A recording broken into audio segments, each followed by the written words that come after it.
Cole, say a few words about yourself. Who are you and what do you do for Russian listeners? First, I want to say hello to Russia, right? I'm so excited to be talking to hypnotists and future hypnotists in Russia. And I'm very excited to have had these three hypnotists come all the way to America, all the way to Texas, all the way to the Banyan Hypnosis Center to do this. And it's really been great getting to know you three. I know that you're all very dedicated to the profession of hypnotism. Myself, I've been doing hypnosis full-time for 22 years. My background is in psychology, and doing hypnosis came as an interest because an uncle of mine was a hypnotist. So I had that in my mind that hypnosis was not so strange, because I grew up in a family that had a hypnotist. So I was always interested in it. When I studied psychology, got my bachelor's degree, got my master's degree, and then studied for my PhD, I wanted to learn about hypnosis, but in psychology, it was pretty much relegated to the history of psychology sometime around Freud. And so it wasn't until after I left school that I sought out training. And I got training through a trainer that could give a National Guild of Hypnotists, USA, certification. And with that, I got started and began doing my own research to become the best hypnotist I could be. Good.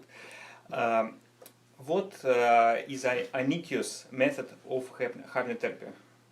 Uniqueness. Uniqueness? Yes. I don't know what uniqueness is. Okay. Please say about hypnotherapy. What is the method and what is my method that I use? Yes. Okay. Yes. One of the things I found out when I first got into the hypnosis profession full time is there was really no systematic approaches in the direct kind of hypnosis that I do. And the people would do a little bit of this, direct suggestion, or a little bit of age regression hypnosis, or maybe they'd do guided visualization, or they might do some indirect hypnosis. But I wanted something that was more direct, systematic, that I could teach other hypnotists, because at the time I had a hypnosis center that other hypnotists worked for me, so I could get a high level of result over and over, no matter who was doing it. And so I developed 5-Path. 5-Path originally stood for 5-phase abreactive therapeutic hypnosis. But because of the condition in the United States with limits on using therapeutical terms or medical terms, I changed it over to 5-phase advanced transformational hypnosis so that non-licensed professionals could help people using hypnosis. Now 5-Path is a 5-phase approach, not 5-session, 5-phase. And what it does is it involves using some of the most powerful hypnotic techniques available. Phase 1 uses instant and rapid hypnotic inductions to take someone to somnambulism. There will always be covert testing to ensure that the person is in that deep hypnotic state. At the end of Phase 1, we have the hopeful somnambulistic client. Then we do Phase 2, which is age regression and age progression work, where we find the cause of the problem and we transform that by using insight.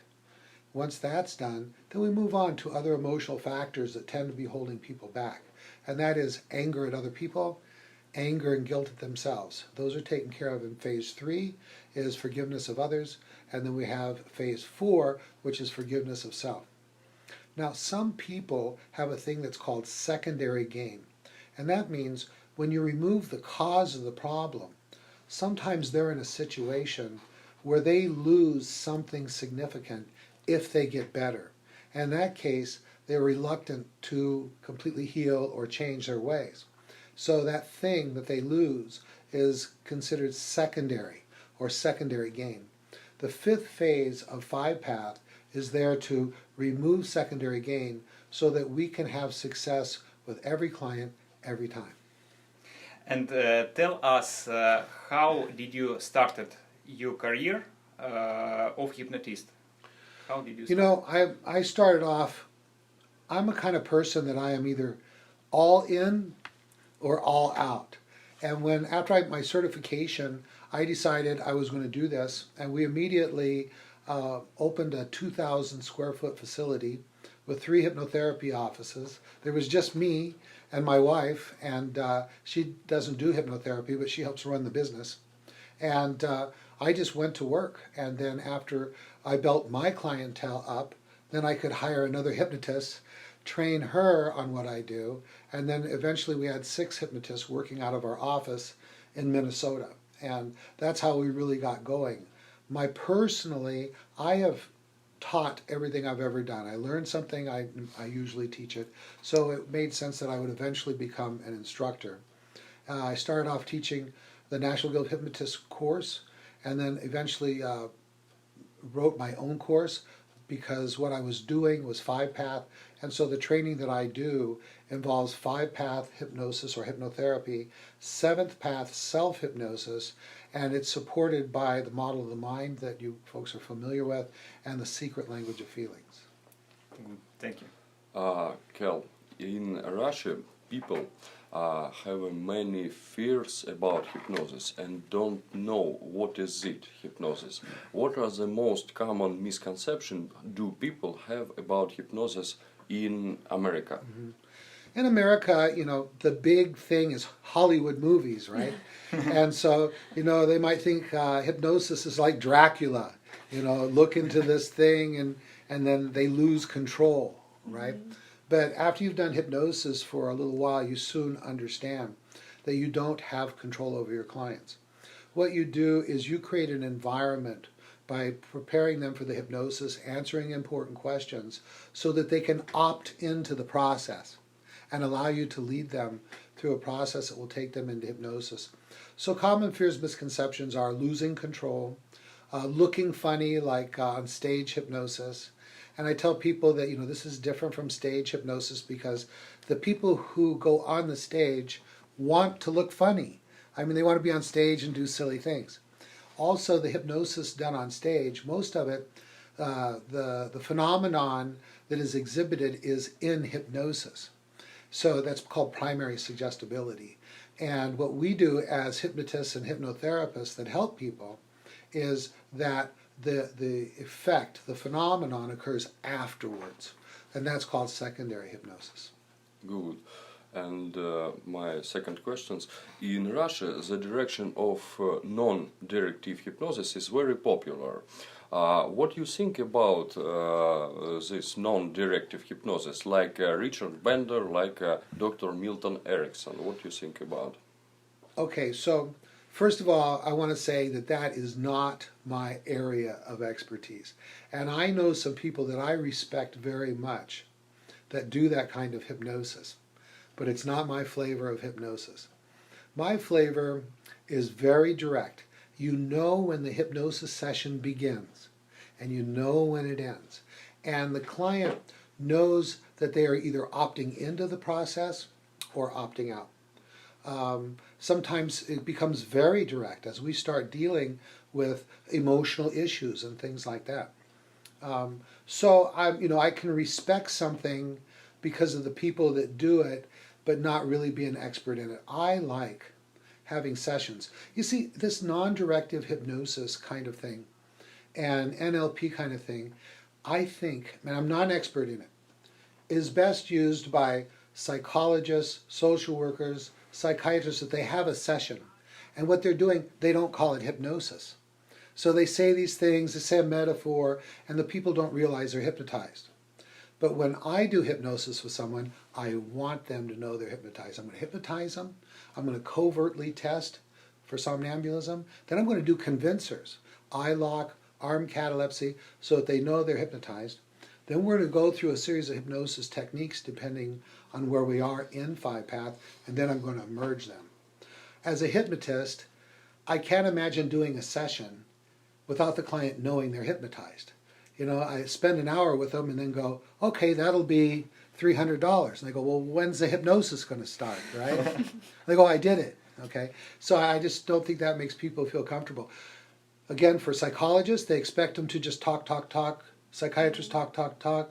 Counselors talk, talk, talk. So they can use those indirect techniques as part of therapy. But if you're a hypnotist, I recommend that you have a beginning and an end. Now, maybe I'm telling you more than you want to know here, but like with five path is not a closed system. If I have a person who's trained in Ericksonian hypnosis or NLP, and they come to me and they learn five path, you can integrate that stuff into five path in the way they give suggestions, matching, all this kind of stuff. I say five path is like the skeleton, and then you pack on it or dress it the way you want to make it your own. Thank you. Cal, I would like to ask you the next question. What kind of issues do people usually seek hypnosis for in America? Now hypnotists like myself, generally we work with normal everyday people with normal everyday problems and challenges of life. So what kind of challenge do they have? Bad habits. Could be smoking or overeating. It could be a lot of fears, afraid of snakes or afraid of speaking in public or low confidence, these kinds of things. But I also see people who want to perform at a higher rate. Maybe someone who's in the ballroom dance competition and they know, if I could just do this one thing a little bit better. For some reason I won't do this one thing. And it's like, okay, we'll do hypnosis, and get you to do that thing. I work with gymnasts that want to do that one thing better. I've worked with people who are trying out for the Olympics that want to do that. When you're at a competitive rate, a tenth of a second, or doing something just a little bit different, makes a difference between silver, bronze, and gold, right? So sports is also a very popular thing. I think those are the biggest things. Sometimes kids working with confidence and also concentration and test anxiety, really all these kinds of things. And then a small percentage of what I do, 10 to 20%, is under doctor's referral. It's like psychosomatic illnesses. Like I tell the story in class about the blind boy, and I was referred by a psychiatrist. He was blind, and with hypnosis, I was able to get that vision back for him. But that's unusual, maybe 10-20% of what I do. I have someone else that, I get people diagnosed with different psychiatric issues, and then doctors, psychiatrists, psychologists that I have a relationship with will refer people to me. Thank you. And the next question, can hypnosis help with children? If so, in what way? Well, children they're the easiest. Okay, I mean, if you're doing like age regression and direct suggestion and part stuff, kids naturally imagine things really well. And whenever you start imagining, you go into rapport with the subconscious mind. That's where your database is. In order to imagine, you must access that database of information, long-term memory. So it depends on the child. If the child's rather mature and you can have an intelligent conversation with the child, then you can use rather adult techniques. But if it's a less mature child, more childish child, then there's nice kind of playful imagining type techniques that you can use. I highly recommend hypnosis for children. 3 reasons. 1, they're easy. Number 2, from a financial point of view for the hypnotist, there's always money, much more money available for the child and adult. How many times has someone said, oh, I would never spend the money on myself, but Johnny needs to do better in school, and the money is there. And the other thing is just pure ethics. What's better, to help someone when they're 7, 17, 27, or 70? So the younger you can get them, the more quality life they're going to have. Thank you. You're welcome. Thank you very much. Еще один вопрос, да? Интересный. I have one question. Last question. In Russia, the one of most popular problem is procrastination. How often came your office for the work this problem, and what I think about procrastination? What reason and how work this problem? Okay, procrastination, in my experience, in my book, The Secret Language of Feelings, I talk about feel bad, distract. So they have a feeling inside them they don't like. It might be fear, anger, guilt, or whatever. And when they start to do this thing that they should be doing, it brings up the feeling inside of them. So what do? Anything else. Watch TV, read, drink, party, whatever it is, their favorite hobby, work. And so that burns up their time. And that's called procrastination.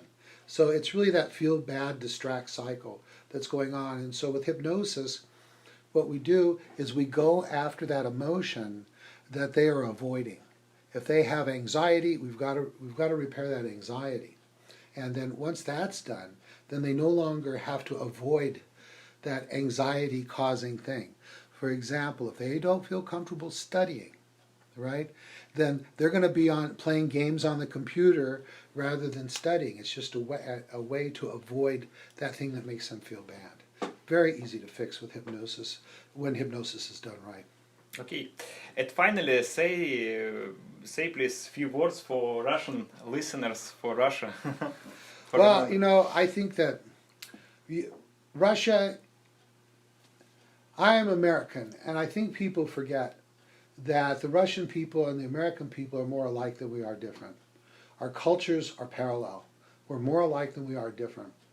And hypnosis works for Americans and it works for Russians because we are more alike than we are different. And I urge you to seek out the very best training you can get because you don't have to be stuck anymore as individuals. I'm not talking to Russia is stuck, but people get stuck. Everybody's got something that they need to work on. So I encourage you to go out, seek the very best training you can get, and make a difference in people's lives. We need more really good hypnotists all around the world. And I hope someday I can come to Russia. That would be very exciting for me. I'd love to see a whole room full of Russians learning hypnosis the 5-pathway. Thank you very much. Thank you very much. You're welcome. My pleasure, my honor. Thank you. Thank you. Yeah, Thank you. thank you.